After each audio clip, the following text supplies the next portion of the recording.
Ready to ditch the 9-to-5 and work with top clients worldwide? Today, we're diving into the ultimate guide, how to nail your Toptal application and become a freelance superstar. This is your roadmap to securing a spot in Toptal's elite network. So let's get started. Step 1.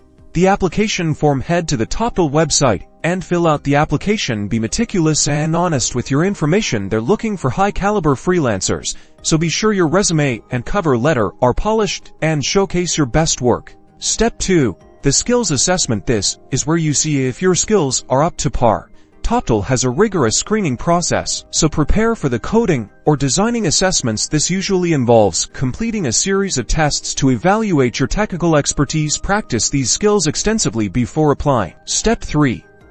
The screening phase. After the initial assessment, you'll be screened for your language skills and your expertise. Toptal tests how fluent you are and how comfortable you are speaking and understanding their assessments. Step 4.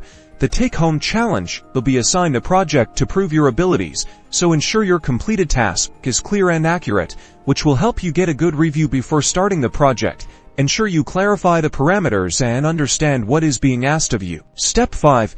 The interview. A technical expert will thoroughly question you about the completed project. Be prepared to be challenged and defend your solutions. Demonstrating your understanding of the project's architecture and implementation is key during your interview. Following these steps will greatly improve your chances of acceptance and kickstart your freelance career with Toptal. Don't forget to like, subscribe, and hit that notification bell for more freelancing tips. Good luck.